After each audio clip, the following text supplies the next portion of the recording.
E agora, finalmente, passo a palavra ao Dr. Rui Marcelo de Mendonça, que tratará sobre os desafios de prevenção de desastre na Amazônia e o sistema Tribunais de Contas.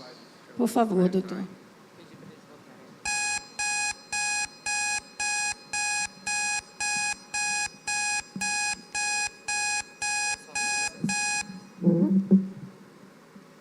Só pedir para eles colocarem, por gentileza, a apresentação do Dr. Rui Marcelo. E o alarme era para ver se estava todo mundo acordado.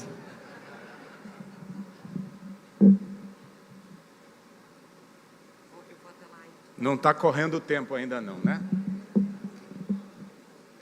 É um desafio a mais, né? Além da tapioca, do açaí, falar após conselheiro Favacho, promotor Marcelo, neste painel que nos traz importantes anotações sobre essa problemática.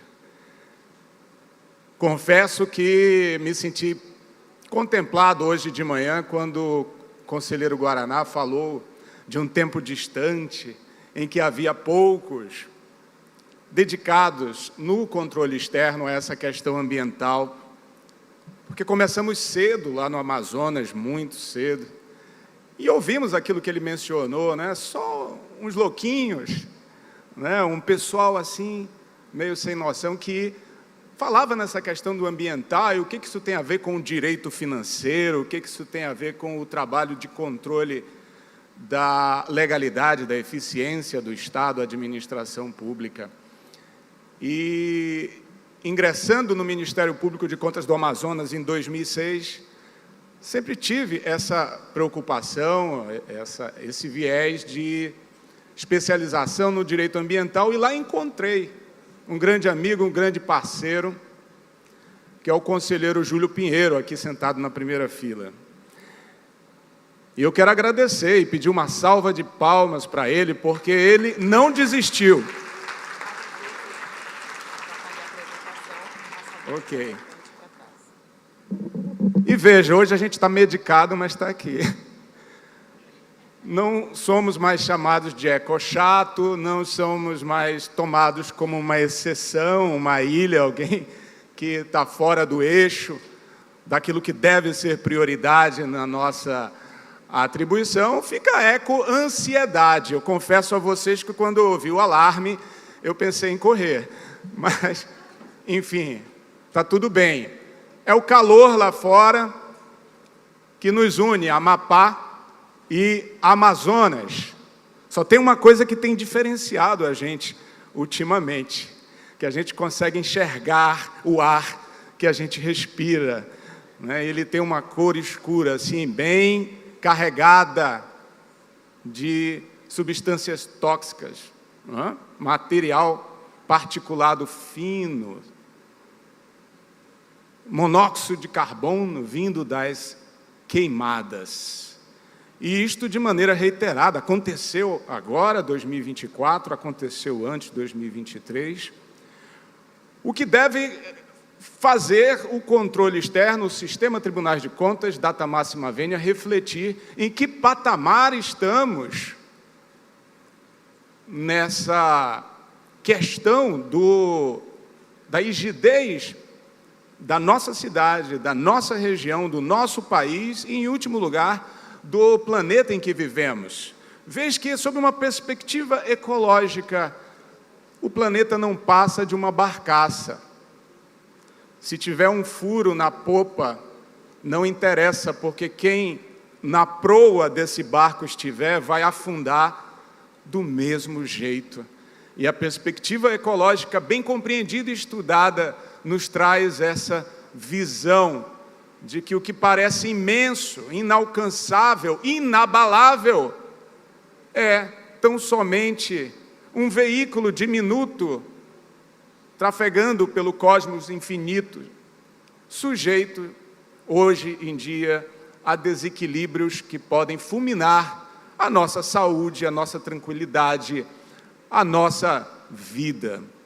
Então eu quero aqui saudar muito especialmente a nossa mediadora, conselheira Rosa, os nossos palestrantes, conselheiro Favacho e promotor Marcelo, parabenizando pela excelência das exposições, a todos os congressistas, como eu disse, né, com agradecimento especial ao meu amigo conselheiro Júlio Pinheiro, que de lá para cá fez com que o Colegiado de Contas Amazonense se debruçasse sobre ecologia, sobre direito ambiental e direito financeiro ambiental, que hoje já é estudado em mais de uma instituição em nosso país. Dentre vários aspectos possíveis, talvez este nosso tema constitua um ponto comum de convergência, que diz respeito à necessidade que temos de refletir sobre a prevenção de desastres. Afinal de contas, temos todos instinto de conservação e não queremos morrer afogados, queimados, né, intoxicados imediatamente ou por conta de uma patologia oncológica, cardiovascular, neurológica, oftalmológica, como a Organização Mundial da Saúde aponta quando, por exemplo, estamos diante de uma atmosfera criticamente poluída, tipo exportação. Eis que não estamos confinados aqui com este problema na Amazônia. O vento circula e, em vez de rios voadores, hoje o que nós temos pelo nosso continente são corredores de fumaça da Amazônia. Virou grife, mas para a nossa agonia, não é? Para a nossa perplexidade, para a nossa reflexão profunda, se isto também é um desastre, se isso influencia em todos os planos que aqui foram colocados sobre a nossa adequação à sustentabilidade, porque a pergunta fundamental é: quanto tempo temos para isto? É fundamental, porque são planos entusiasmados, bem arquitetados, inteligentes, que eu aprecio. Vamos fazer a economia prosperar de uma maneira sustentável. Diziam, por exemplo, os produtores do Rio Grande do Sul,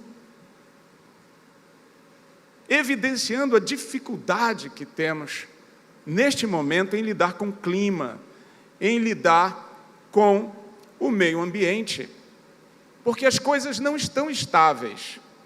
Eu diria que não vivemos nem num mundo sujeito a riscos, mas a ameaças concretas, das quais precisamos tomar conhecimento, não é? E fazer a devida avaliação, cálculo. Imaginem vocês que estamos num edifício, nós moramos no último andar, no andar mais alto. Acontece que, avistando um incêndio que se principia no apartamento do primeiro andar, qual é a reação normal nossa? Não, vamos continuar com as nossas ocupações, vamos preparar o almoço, arrumar a casa, porque talvez essa fumaça realmente demore algum tempo até consumir e atingir a minha unidade habitacional. Certamente não haverá ânimo, não haverá nenhum tipo de pensamento lúcido capaz de suportar um raciocínio assim. Diante da fumaça, vamos querer imediatamente abandonar o prédio, sim ou não, né? Me parece muito racional que isto ocorra. Então, o quanto estamos preparados para a prevenção de desastres? Para a gente entender isso, temos que contextualizar algo que já foi dito aqui, eu não vou perder muito tempo com isso, mas que a Amazônia é complexa em se tratando de desastres que se intensificam. Essa questão dos desastres nos apanha no momento em que estamos ainda tentando estudar, compreender a Amazônia, saber como nela viver de maneira sustentável. Não existem respostas prontas e acabadas para esta questão, esta que é a verdade, com todo respeito aos pesquisadores, com todo respeito aos projetos que aqui foram anunciados. Será que eles têm condição de viabilidade para se tornarem comerciais de fato? Será que eles vão ser aceitos? Será que nós temos uma infraestrutura que pode ser adaptada para favorecê-los? É uma grande interrogação que temos, porque de fato não conhecemos a Amazônia de maneira suficiente em toda sua riqueza, né, sua sociobiodiversidade. As nossas instituições ainda estudam, mas somos poucos doutores, quer dizer, nem doutor sou, nós temos poucos doutores, se investe muito pouco no Brasil em pesquisa, em ciência, e nós estamos atrasados, com toda a abnegação do professor Ismael Nobre, para esse projeto 4.0. Ele está em uma comunidade e nos disse, nós temos mais de 4.000, quase 5.000 comunidades que precisam ter dignidade existencial e não têm. Nós vivemos num contexto dos piores índices de desenvolvimento humano. O PIB não vai mostrar, mas o IDH sim, e os piores estão aqui. As nossas populações, principalmente interioranas, ribeirinhas, são privadas de serviços de utilidades fundamentais. Isso é um problema muito grande. Ao passo que uma outra parte da população, oprimida, isolada, reclama que não tem perspectiva de manter o seu modo de vida, porque se sente ainda hoje colonizada, tendo que incorporar valores europeus que não são seus, porque senão não pode ser chamado de cidadão brasileiro, se não se adequar ao figurino. E isso é drástico com relação a uma população que migrou do sul do país para cá, em busca de oportunidades, por aqui ter muita terra, terra barata, fartura, vieram para cá com uma certa ignorância em relação ao conhecimento milenar dessas populações tradicionais, que sabem tirar da floresta o melhor que ela tem, que não vão passar fome sabendo utilizar esse conhecimento milenar. Mas quem não é daqui, infelizmente, chega, e a gente precisa compreender com muito carinho, muito respeito, com muita alteridade, muita fraternidade, imaginando que a floresta é um obstáculo que tem que ser retirado, e que a única alternativa que ela sabe, que ela conhece, que ela tem que fazer valer, é a monocultura extensiva ou a pecuária.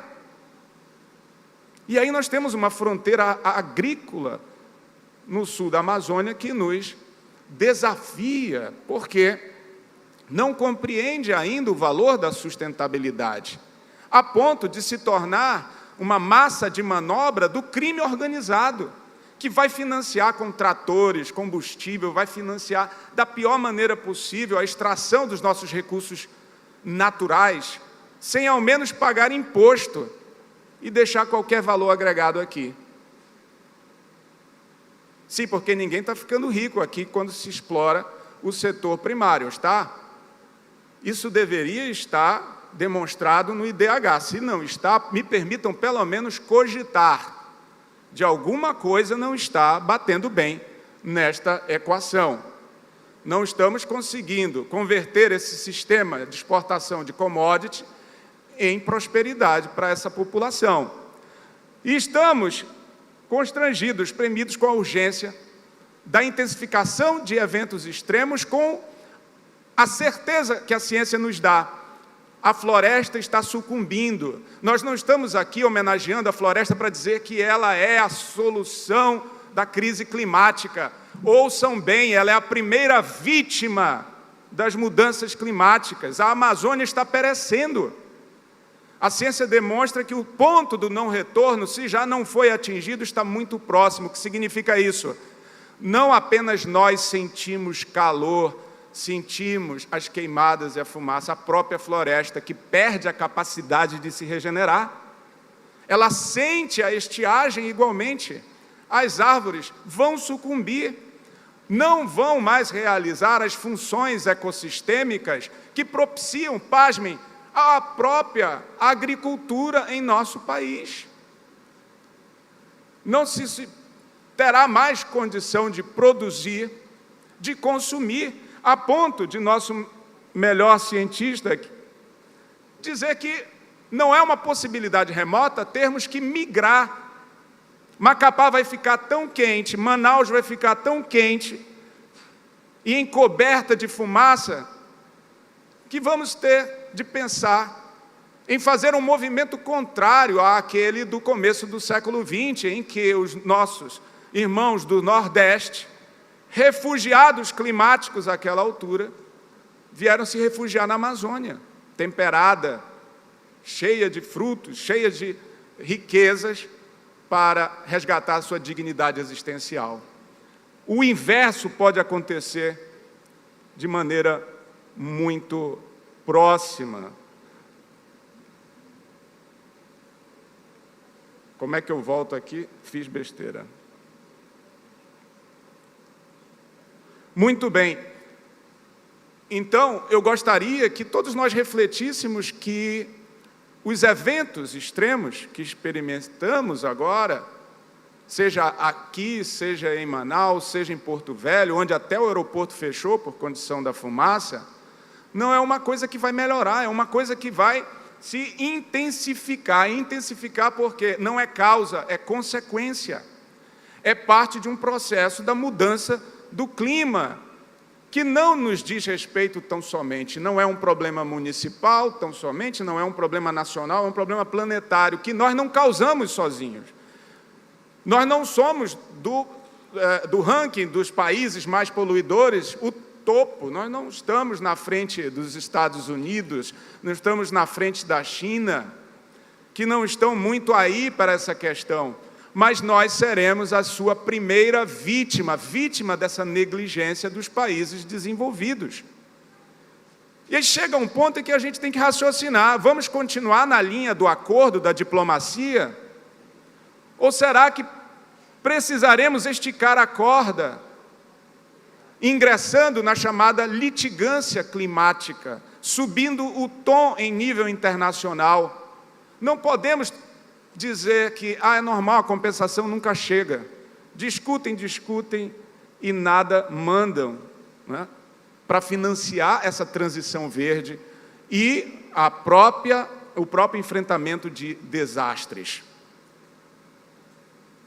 Não há dinheiro que baste. Uma questão que precisa ficar claro é que, na simultaneidade de vários eventos extremos, o impacto ambiental se torna impacto fiscal. Chegando nesse momento, vamos passar vergonha.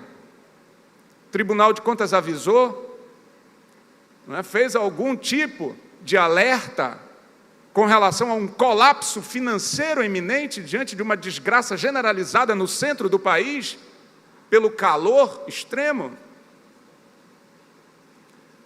Precisamos, então, dar um tom de relevância e urgência para a política pública, não só de transição, mas também de prevenção de desastre, porque o mal está feito, em parte até aqui, e esses eventos terão curso. Prova disso, lá em Manaus, aferimos, as maiores cheias são muito recentes. 2021, a recorde do Rio Negro, inundou o centro histórico parcialmente de Manaus, como está aqui ilustrado.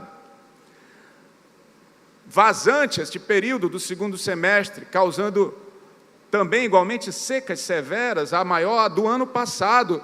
E hoje, pela curva bem abaixo aqui,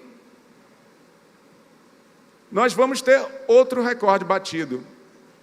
A seca deste ano será maior que a do ano passado. O que o planeta está falando?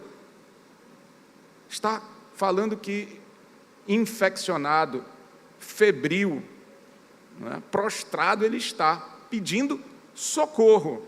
Isso não é uma coisa de El Niño, por favor, a ciência não disse, jamais deu essa informação, de que por conta do El Niño é que nós temos esse fato acontecendo. Não, ele é generalizado, ele está nos 4 cantos do mundo. São diversas catástrofes, mostrando para a gente, vamos fazer algo enquanto há tempo. Não temos como prever nível de chuva, nível de estiagem, de fumaça, porque está tudo desregulado e cada vez mais desregulado ficará. Diante disso, um papel que diz respeito aos operadores do direito e operadores do controle. Primeiro, fazer valer o regime constitucional, que não é somente um programa, uma aspiração, é uma norma que dita, dentre outros, o dever do Estado de exigir a adequação da sociedade, do mercado, mesmo que das empresas transnacionais, que não poluam impunemente.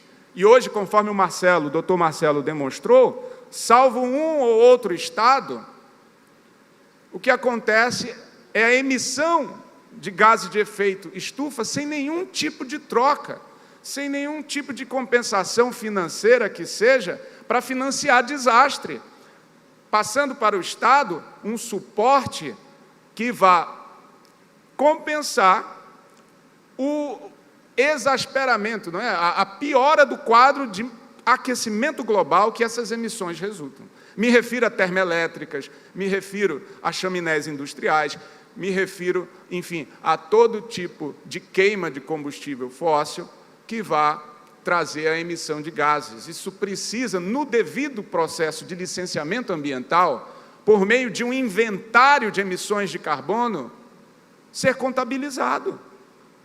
Porque senão esse custo ficará para a sociedade. O empreendedor polui, não é direito seu fazê-lo, e joga a conta para a gente. Isso não é muito inteligente de suportar, porque, muito embora ele vá pagar imposto no curto prazo, muito embora ele vá trazer crescimento econômico, que é diferente de desenvolvimento, será fogo de palha, para falar do fato. Ou seja, não teremos prosperidade verdadeira, não vai vingar a qualidade de vida para as pessoas, sabe? Será aquela empolgação, tipo quando a gente se apaixona, sabe? A gente não sabe quem é, como é, vai, cai de cabeça, depois se desilude, passa alguns meses, já era. O que significa entusiasmo irrefletido? A gente não parou para estudar. O que é o licenciamento ambiental? Não é uma formalidade que atravanca o progresso, é precaução e prevenção. Vamos parar para ver que o projeto bem feito, ele vai trazer o seu inventário de carbono, ele vai dizer quais são os seus impactos negativos, para que possamos exigir o devido equacionamento. Muito bem, então, pela Constituição, lá no Amazonas nós temos feito, não é, conselheiro Júlio, diversos acordos foram gerados para exigir que os órgãos ambientais, eles façam a cobrança, né, do regime de compensação climática, né, estudo de impacto climático e o seu correspondente. Segundo lugar, fortalecimento do sistema e da política de prevenção de desastres, da Lei 12.340 e 12.608. Terceiro lugar, a política e sistema de mudanças do clima. Temos uma lei recente, 14.904, 2024. Política de mudança do clima, gente, quero dizer que reflorestamento matematicamente não vai dar conta desse tsunami, entre aspas. A gente precisa de uma coisa mais enérgica, e coisa mais enérgica é tomar conta das emissões. Então, política, plano de mudança climática que não tem um regime austero de cobrança de compensação de emissões é conversa furada. Eu digo essas coisas assim não só porque eu tenho 20 minutos, é porque talvez nós todos só tenhamos 2 ou 3 anos antes que o mal maior se instale e a gente tenha que mudar de casa. Desafios, defesa civil, é meu tema agora, propriamente dito, prevenção de desastres. O que a gente tem? TCU, desde 2020, vem trazendo para a gente um diagnóstico que é visível, todos aqueles que atuam nos estados. As defesas civis locais são desestruturadas, são muito precariamente constituídas, às vezes de um servidor só, ele é chefe dele mesmo, não tem equipamento, não tem, enfim, maior suporte para dar conta desses inúmeros, sucessivos, frequentes desastres. Sempre ressalvando os esforços, sabemos existirem, do sistema em nível estadual, do sistema em nível federal, mas ainda não é suficiente para romper com essa precariedade. E a gente precisa auxiliar como controle essa estruturação, tendo em vista a complexidade. Ele é um tipo de política pública daquelas que precisa todo mundo sentar para planejar e fazer a coisa direito. Ela é transversal, ela perpassa diversos setores de atuação do Estado, ela é intersetorial integrada, exigindo a participação de diversos órgãos, instituições públicas e privadas, sob pena de não termos governança. Defesa civil só não faz verão. Tá certo? Então, defesa civil funciona junto com a vigilância sanitária em determinados momentos, em outros momentos com o corpo de bombeiros, né, para outros assuntos com a pasta de educação, transporte, energia. Ela não funciona sozinha, e ainda é interfederativa. O quanto eu tenho colaborado na fiscalização disso, lá no Amazonas, a gente tem visto que quando a competência material é comum, gente, fica aquela coisa, não é contigo, não, é com outro. Não é federal, não, é municipal, é estadual, e ninguém se entende, no final das contas, tem pouca eficácia, e a gente precisa discutir isso. A atuação, temos visto, muito reativa, o planejamento muito atido, a questão da preparação para a resposta e depois reação ao desastre instalado. Não pode ser assim. A própria lei hoje prima, segundo a Constituição, pela prevenção. Então, a política tem que ser alterada para que o eixo central esteja na prevenção de desastres, para evitar que os impactos ocorram ou ocorram minimamente. E está faltando isso. Prova é que a União hoje diz que os municípios não habilitaram os projetos para a prevenção. E os municípios alegam que não têm capacidade técnica para pensar nessas obras estruturantes. E fica por isso, não pode fazer de conta que essa emergência climática existe, rompendo as fronteiras ou as divisas municipais e até estaduais. Então é preciso que se planeje em nível federal planos regionais estratégicos mais eficientes para contornar as principais hipóteses de desastres como este aqui, o nosso grande rio caudaloso, Solimões, Amazonas, completamente seco. Eu quero recordar esse dispositivo da Constituição, tá? Nenhum governador pediu para passar, não, é por conta própria. Artigo 21 da Constituição diz que compete à União planejar e promover a defesa permanente contra as calamidades públicas, especialmente as secas e inundações. Por isso existe uma coordenação nacional e que precisa evitar aquilo que o TCU detectou recentemente. O que ele detectou? Que 35% do dinheiro reservado para prevenção não foi realizado por conta dessa sistemática. Muito bem, quanto ao financiamento, falta estratégia nacional, fragilidade dos critérios de distribuição dos recursos, isso também é o TCU que está dizendo, não é uma opinião isolada minha, e falta nos estados e municípios uma política financeira mais bem definida para constituir fundos ou rubricas orçamentárias que façam o pronunciamento sério dessa política. Já examinaram o PPA? PPA, infelizmente, alguns passam batido na questão de metas para o enfrentamento dos desastres. Outros desafios, a questão da crise hídrica, não é? Por si só, já vai intensificar os impactos desse contexto da mudança climática, o déficit de saneamento. Poucas cidades têm planos de drenagem que funcionem, que sejam eficientes para precatar a população em relação a uma chuva extraordinária que aconteça. O déficit habitacional, idem, porque as moradias em áreas de risco também vão constituir um problema, um custo a mais. Não temos ainda um modelo consolidado de cidade resiliente para a Amazônia, dado o nosso costume, somos ribeirinhos, naturalmente procuramos a proximidade das águas, mas o que vamos fazer diante desse novo normal? Cidades flutuantes, vamos partir para algum tipo de imitação da natureza, hoje que se chama solução baseada em natureza, para amadurecer modelos mais eficientes. E aqui o meu otimismo de entender, sem desmérito aos demais órgãos de controle, que nós temos uma posição, um papel, né, bem estabelecido constitucionalmente para sermos decisivos nessa política de prevenção de desastres, mobilizando todos os agentes, fazendo a chamada indução da política pública de maneira consensual, de maneira cooperada, para que ela, enfim, exista com a necessária urgência. Bom, aqui tem várias atuações nossas, vocês podem conferir no site. Eu acho que eu posso dizer que vocês, consultando o sumário de direito ambiental e perguntando se o Tribunal de Contas do Amazonas tem decisão, a gente já pode lançar um livro de jurisprudência, conselheiro Júlio. Para todo assunto a gente tem. E a gente foi estudar, junto com o coordenador estadual de Defesa Civil do Amazonas, os impactos da estiagem de 2024. E, mediante diálogo, a gente fez o discernimento de 14 impactos que deveriam ser mitigados, refreados. Eu acho que pode servir aqui também para o Amapá, para a Rondônia, para o Pará, etc.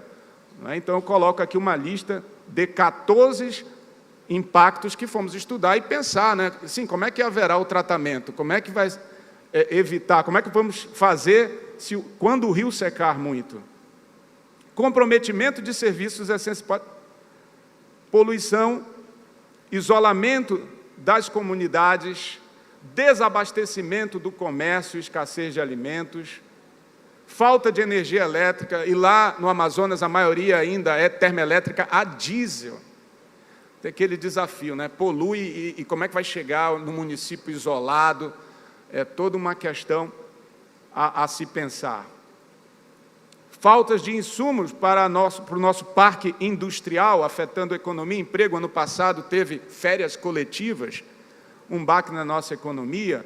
Comprometimento do próprio setor primário, que precisa da irrigação, precisa da água, que não chegava. Interrupção das comunicações, dificuldade de deslocamento de materiais e pessoas, e implicações da qualidade do ar e aumento de doenças. Isso aqui é significativo, né, gente? Falta de água também. No Amazonas, faltar água para a pessoa beber é paradoxal, não é? Falta de combustível, aumento do número de incêndios florestais urbanos e poluição do ar.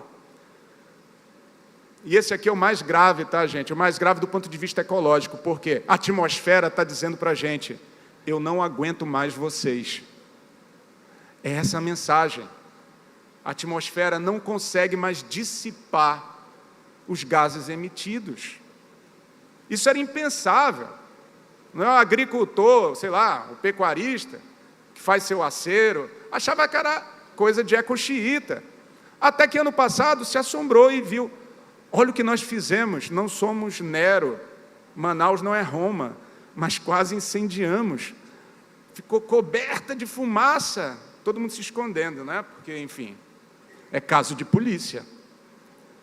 Comprometer mais de 2 milhões de habitantes, porque estava fazendo seu acero, né, procurando cultivar sua terra.